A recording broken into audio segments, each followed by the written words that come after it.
I suspect that this case was seen as a test case, essentially, for the concept that non-humans can be authors, for the concept that, for example, artificial intelligence creations and computer-generated works can be authored by those computers or those AIs rather than by individuals.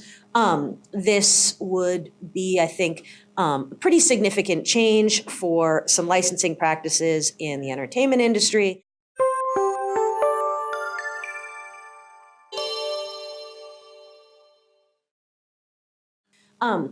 And I suspect that's why this was a case of such interest.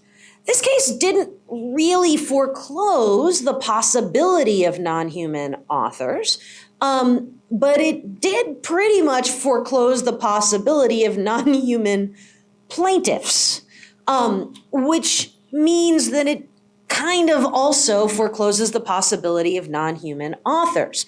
That doesn't, however, mean that an animal or a machine making something necessarily associates authorship with a human. And that, I think, is actually a really important part of this case. To the extent that the macaque is not an author, which we know she's not. It's actually interesting. The macaque was described as male in all of the pleadings and discussions and has a male assigned name, but in fact, by all indications, is probably female. In any case, the fact that the macaque made creative decisions here means that the macaque may well be the one who exercised originality. Originality is something that requires judgment and skill. And the courts have not yet really decided whether something other than a human can exercise judgment. They can definitely exercise skill. They may or may not be able to exercise judgment. But if something other than a human is exercising judgment, it's reasonable that a court might hold that the fact that something other than the related human did this essentially divests the human of authorship and makes the resulting work unauthored and therefore uncopyrighted. That's a real possibility. It's a possibility that's sort of hinted at in a case that talks a little bit about the line between computer created and computer aided. That is Reardon versus Disney. This is a district court case. I don't have a slide for it. But in that case, a motion capture company was claiming copyright over their program's output. And some authorities suggest that a computer programmer can own a program's output if the program does the lion's share of the work. Essentially, if the programmer creates the program and then the program creates the work, then the programmer owns the work. That's the sort of line of reasoning of these cases. But that only can happen if the user's role is, and I'm quoting here, so marginal that the output reflects the program's contents. That was true in this Reardon case, where ultimately the programmer ended up owning the output of the program. Sorry, it was not true.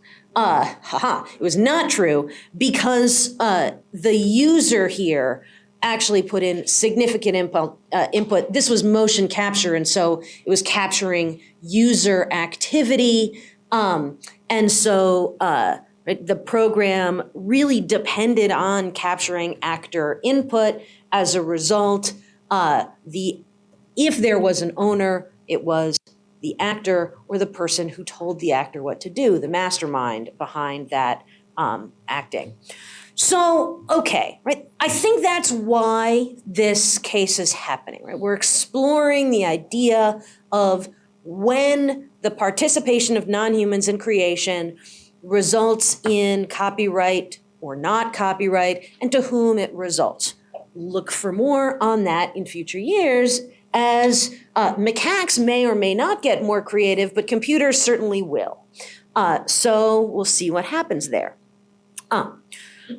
So a non-person cannot be an author under the Copyright Act. However, the people can. The people can be authors, and when they are, the resulting work is unowned. That is statutorily provided.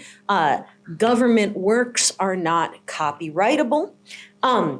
And the reason government works are not copyrightable is because they are created by the people, not by any particular author who could own them.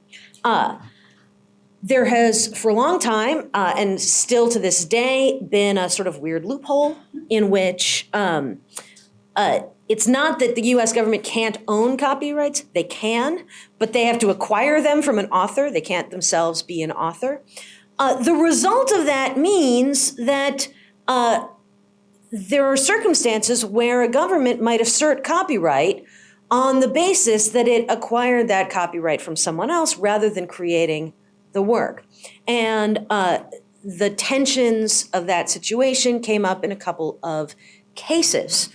The first and the more significant, ultimately, I think, is Code Revision Commission versus public.resource.org, which is an 11th Circuit case from earlier last year, which held that the Georgia annotated code was not copyrightable. The general rule, as we know, is that state laws are not copyrightable for a bunch of public interest reasons, as well as the people being the author reason, but private annotations are copyrightable. When, the PLI puts out something, they own copyright on that.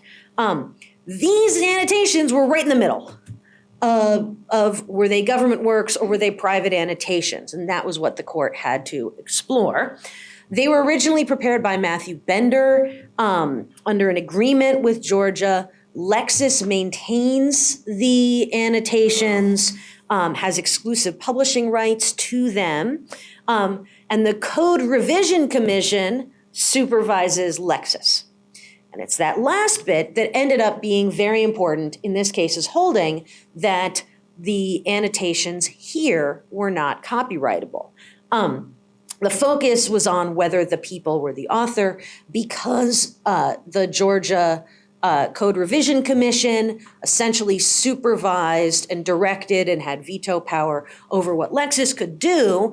That made them the mastermind of these works, and therefore the people were the author. The works were not owned by Georgia.